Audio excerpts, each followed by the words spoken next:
Avanzamos en la noche de Así Somos, en la pantalla de Canal 2 Telpina HD. Les recuerdo que el próximo viernes a las 21, Pinamarenses en el Mundo. Nos vamos a ir al norte de Italia. Allí conversaremos y nos contará su vida Héctor Cabanillas, que hace 13 años que con el mundo de los caballos llegó a Europa y nos va a contar este pinamarense en el mundo. Así como lo hizo Fabiana Salvatierra desde Los Ángeles, Cristian Colucci desde el DF en México, el amigo Diego Santillán desde Berlín en Alemania, Jani Quinteros desde Benalmádena en España. Bueno, hoy, o mejor dicho el viernes, le tocará al amigo Héctor Cabanillas desde el norte italiano.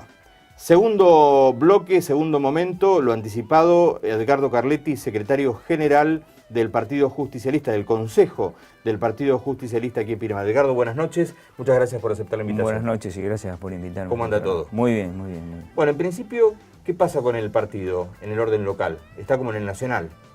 Sí, obviamente después de una derrota a nivel nacional, provincial y la peor de la historia a nivel local, todavía sigue en una etapa de reorganización, ¿no? De autocrítica y de reorganización.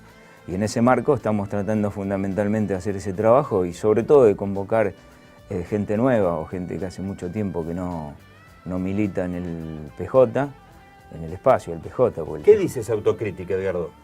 Y la autocrítica es que quizás tuvimos que haber apuntado a hacer más hincapié en la formación de cuadros y en convocar más militantes, y quizás se hubiera evitado que hoy prácticamente el Partido Justicialista no tenga representación en el Consejo Deliberante. Hay una buena relación con Juan Ocampo, se está trabajando en una relación con Juanjo dos Santos, con Stanga y con Galarza no hay una buena relación, hay algunos compañeros tratando de establecer algún tipo de contacto, y bueno, y hoy básicamente el Partido Justicialista tiene eso, un problema de falta de representación en el Consejo Deliberante. Es la eterna disyuntiva, ¿de quién es la banca? ¿Del concejal o del partido al que representa? Bueno, ese debate fue en los 90 y terminó ganando el criterio de que las bancas, tanto de los legisladores como de los concejales, son de ellos, no de los partidos, ¿no? Obviamente yo tengo otra opinión, pero legalmente es así. ¿Legalmente? Legalmente es así. Pero moralmente me parece que no nacen de un repollo, digo, ¿no? No, moralmente no es, y aparte hay determinadas contradicciones. Por ejemplo, la Carta Orgánica establece que en forma obligatoria el partido se sostiene con los aportes sobre todo de los concejales y el plantel político que tienen. Y hoy en día el único que hace aportes es Juan Ocampo y una parte de Juanjo dos Santos, el resto no, y ni hablar de sus asesores y ¿El aporte políticos. ¿Cuánto significa en dinero? Es el 5% del sueldo. ¿De su dieta? Sí, bien. Que es lo que aportan todos los legisladores nacionales, provinciales y normalmente los concejales. Bien. ¿Solo Ocampo cumple con esto? Ocampo, y ahora está cumpliendo Juanjo dos Santos, a partir de hace un tiempito. Entonces eso también le genera problemas al PJ, porque la única herramienta que tiene para financiarse es el aporte particular, que de hecho es como se financia, y le faltan los aportes de la planta política, digamos. Ahora, ¿por qué no hay diálogo con Stanga y con Galarza? Diálogo hay, lo que pasa que, bueno, te decía, se viene de la peor derrota de la historia, el Partido Justicialista no apoyó a la lista de Pedro Lizalde, hubo una interna media complicada, no vale la pena analizar la historia a fondo, y bueno, entonces se está trabajando en eso y cuesta, pero bueno, tenemos fe de que vamos a seguir avanzando, ¿no?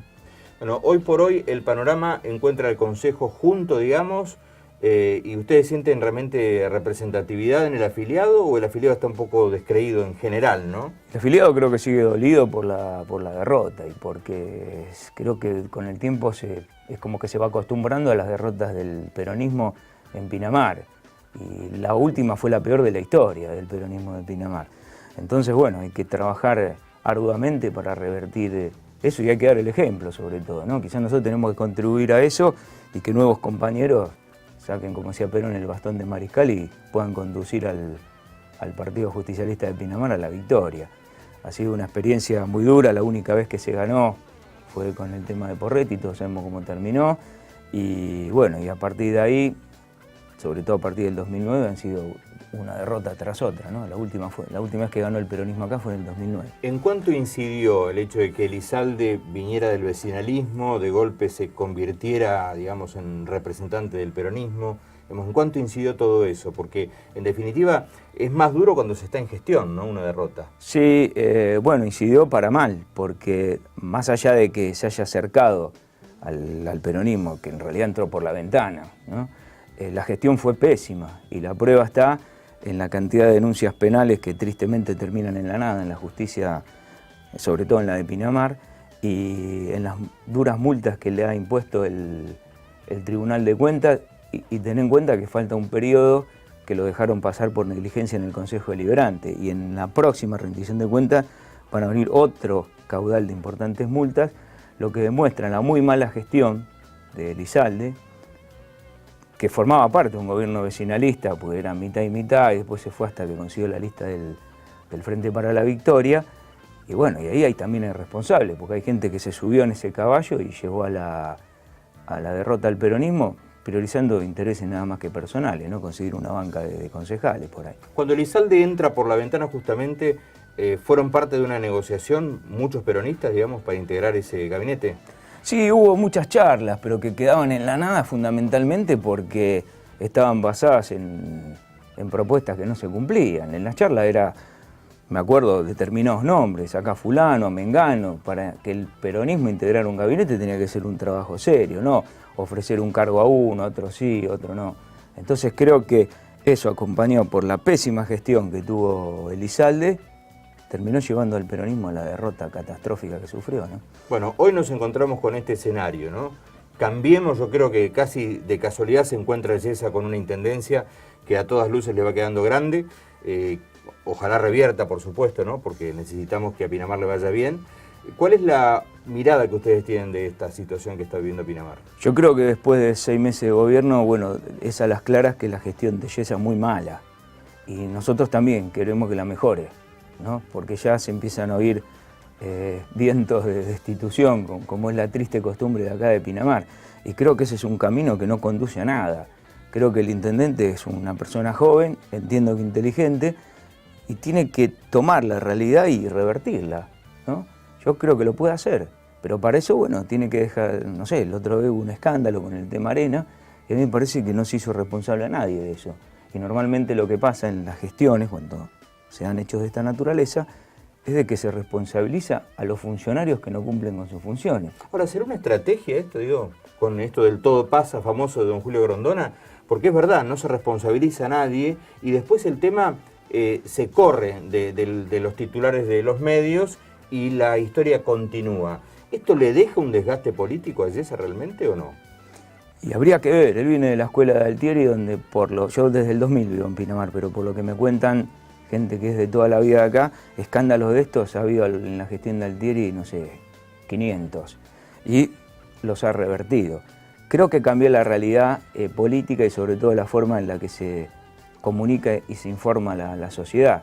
Antes había que leer un diario, había que esperar sobre todo acá el sábado para leer un diario o escucharla o estar atento. Hoy las redes te matan. Hoy las redes nos dan la información en forma automática y si yo no pude escuchar tu programa o el otro, después a la tarde por ahí puedo mirarlos todos a través de las redes sociales y hay cada vez medios más eficientes, ¿no? Entonces creo que eso contribuye a que quizás no se dé esto, de que todo pase y nada pase, sino que bueno, que pasen las cosas y que tengan una consecuencia. Y ojalá... Pero es que así debe ser, digamos, porque si no, no hay madurez, no hay crecimiento. No, digamos, por eso. Yo creo que el intendente lo que tiene que hacer es no encapricharse y ver que si le están aumentando, por ejemplo, los índices de inseguridad, que es lo que más nos preocupa, en lugar de hacer chicanas políticas y obligarnos a tener que mandar notas y quizás hacerle denuncias penales, tendría que agarrar a los responsables de la seguridad y cambiarlo fundamentalmente, probar con otras alternativas hasta que disminuya el tema de la inseguridad en Pinamar, que creo que es un valor agregado por el que todos nos vinimos a vivir acá. Al menos en lo personal con mi familia pasó eso. Un concejal los otros días me decía, pues yo con respecto a la playa, decía, una cabeza tiene que rodar, digamos. Acá hubo negligencia, hubo falta de controles, independientemente del hecho penal, que después queda en la nada, por supuesto, ¿no? Ahora nos enteramos que la multa es de 30.000 pesos para Devito. Pero digo, y me decían, no se trata de que rueden cabezas. Yo creo que en definitiva, digamos, los funcionarios tienen que ser eficientes, porque para eso ganan muy buen sueldo, ¿no es cierto?, para dar respuesta a la gente. Y no está pasando esto. Sí, no sé si ahora estarán ganando buen sueldo, ¿no? Creo que sí, que coincido. Pero aunque no lo ganarán, el que acepta un cargo público es un servidor público. Y quizás haya que tener ese concepto, el de servidor público. Porque otra cosa que pasa es una cantidad excesiva de funcionarios, que ya los tenía Elizalde y que ya venían de antes. Porque por ahí conocemos a los 3 o 4 que tienen más ruido, ¿no? Eso tiene implicancia, por ejemplo, en el próximo tarifazo que le van a dar a los vecinos de Pinamar. Yesa pregonó justamente el achicamiento del Estado a través de los funcionarios políticos, pero esto no está sucediendo, digamos. Me decían que hay algunos más todavía que en la gestión Elizalde. Yo creo que hay más por la información que manejamos en el partido. Tengo entendido que hay 1.344 empleados públicos, lo que es una barbaridad, y de que está él se contrataron más de 220. Y la mayoría son amigos del poder o parientes. Han entrado, pero familias enteras a trabajar en el municipio y están todos ligados a la política y muchos a la oposición. Entonces creo que eso es lo que hay que cambiar, ¿no? Última semana tuvimos el dato nosotros, la alta médica para 5 personas en esta última semana, digamos, ¿no? Y la verdad es que uno cuando entra yo 18 se encuentra con un montón de pibitos sirviendo café, chocándose, que los veía repartiendo globos en el San José, quiero decir, ¿no? Digamos, no cambió nada, quiero decir, es lo mismo que se venía criticando.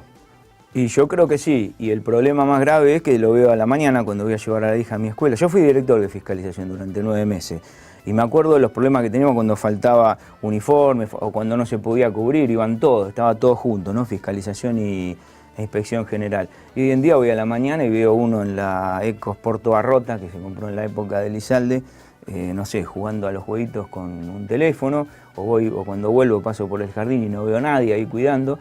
Entonces a mí me llama la atención que entre tanto personal y, por ejemplo, no haya personal de tránsito en las calles en una ciudad donde no hay semáforos y donde vos sabrás que de 7:30 a 9:30 de la mañana hay un tránsito parecido al de las grandes ciudades. Sí, claro. Entonces hay un descontrol total. Y lo mismo pasa con fiscalización y con otras áreas, y lo más preocupante es con el tema de la justicia, porque, de la seguridad, porque en vez de destinar esos recursos humanos o económicos a áreas intrascendentes, que hoy no tienen prioridad, habría que destinarlos a la seguridad, para proveer mejor a la policía, para que haya más agentes, para que no tengan que trabajar los turnos extensos que trabajan sin dormir, etcétera, etcétera.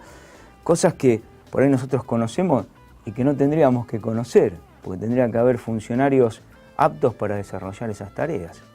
Yo recuerdo en campaña, hablando con Yesa, de 1.100 empleados, él reconocía que había 160 en los corralones. Es decir, que había 900 empleados administrativos vestidos de azul desparramados en las 2 municipalidades. Digamos, no hay posibilidad de tener una ciudad limpia si no tenemos realmente, aparte del herramental, el recurso humano. Y esto parece que no ha cambiado. Y no, porque muchos empleados, por ejemplo, puedo hablar por lo de tránsito, entran para dirigir el tránsito. Y después por distintas circunstancias se lo destina a oficinas y no están muchos capacitados porque no se capacitan para estar ahí. Y después quedan ahí. Entonces cuando se necesita personal de tránsito, contratan nuevo. Ese es un círculo vicioso que no termina nunca, ¿no? Yo no estoy en contra del Estado como órgano fundamental para activar la economía y para contratar gente. Podríamos tener quizás 5.000 empleados, para poner un ejemplo exagerado. Pero eso se tendría que ver, por ejemplo, en la calle de Pinamar. Cualquiera que recorre Ostende, Valeria del Mar, la niveladora no pasa nunca, está tapada de mugre. La ciudad, es un desastre el tema de los pozos, los desagües. Entonces, evidentemente, falta gestión. Y creo que lo que tendría que hacer el intendente es revertir la situación. Tiene tiempo. Sí, ese poquito. Disentimos amablemente en que hay que cerrar la canilla, digamos, no se puede tomar más gente. Digamos. No, pero lo ponía como ejemplo extremo de si algunos se plantan en la otra vereda, que dice, bueno, no hay trabajo. Recordad que está la economía totalmente destruida, estamos volviendo a los 90. Y bueno, me parece que este intendente está de acuerdo con el modelo que se está imponiendo. Bases está de acuerdo por ahora. Bueno. Una reflexión final, un minutito nada más. Que le pido a los compañeros en el peronismo que vuelvan a militar. Que militen, no hace falta venir al partido el que tiene alguna diferencia, ¿no? El partido es el órgano formal, nada más. Que se organicen en mesas de trabajo, en unidades básicas y que vuelvan a militar, porque creo, yo como peronista, que el único movimiento que puede revertir esta situación es el peronismo. Gracias, Edgardo. No, gracias a vos. Edgardo Carletti, secretario general del Consejo del Partido Justicialista de Pinamar. La pausa y ya venimos con el arquitecto Cambre, reformulación del Frente Marítimo. ¿Qué se está haciendo bien y qué se está haciendo mal? Ya venimos.